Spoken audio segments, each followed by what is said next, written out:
Честитајќи му за одлуката за поништување на решенијата за сите доделени аболиции предходно, германскиот специјален пратеник за Македонија Јоханес Хајндел на средбата со председателот Иванов го поздравил таквиот чин, при што двајцата констатирали од страните е пречката за натамошно фокусирање на обврските од Пржинскиот договор и за неопходните реформи како единствен начин за излез од политичката криза.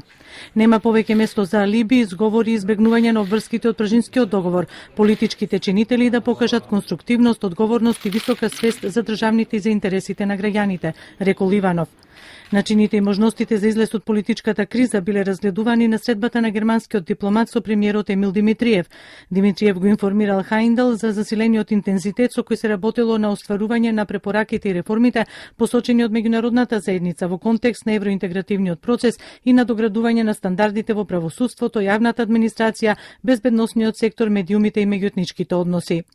Владеачката партија ВМРО-ДПМН е посветена на исполнување на акцијскиот план за итни реформски приоритети за напредок во интеграцијските процеси и спроведување на интензивна реформска агенда која подразбира унапредување на состојбите во повеќе општествени области, го информирал председателот на ВМРО-ДПМН Никола Груевски, германскиот специјален пратеник Хајндел. Тој го повторил ставот дека за неговата партија избори се прифатливи во секој термин, но и дека нема да се дозволи државата и граѓаните да бидат заложници на ново лицитирање со термини и дека од СДСМ ќе побараат потврда дека избирачкиот список е прочистен. Груевски истакнал дека деструктивното однесување на опозицијата и нанесувало штета на државата и не одело во прилог на надминување на актуелната состојба.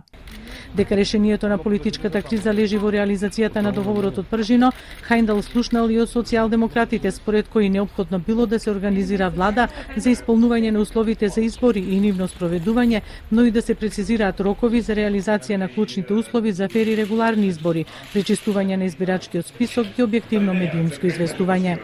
На Македонија се потребни брзи и регуларни избори и влада која ќе биде гарант дека ќе биде испочитувана слободната волја на граѓаните, му рекол Заев на Хајндел.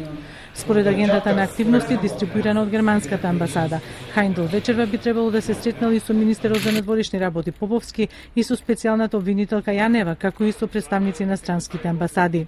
Хајндел на одвоени средби утре во германската амбасада ќе ги прими лидерите на ДУИ и на ДП, Ахмети и Тачи, пошто ќе даде изјава за медиумите. Ова на Хајндел му е трета посета месецов, а дека Германија е силно ангажирана да помогне да се надмине политичката ситуација, говори информацијата дека утре Македонија ќе биде предмет на седницата на Комитетот за надворешни работи на германскиот Бундестаг.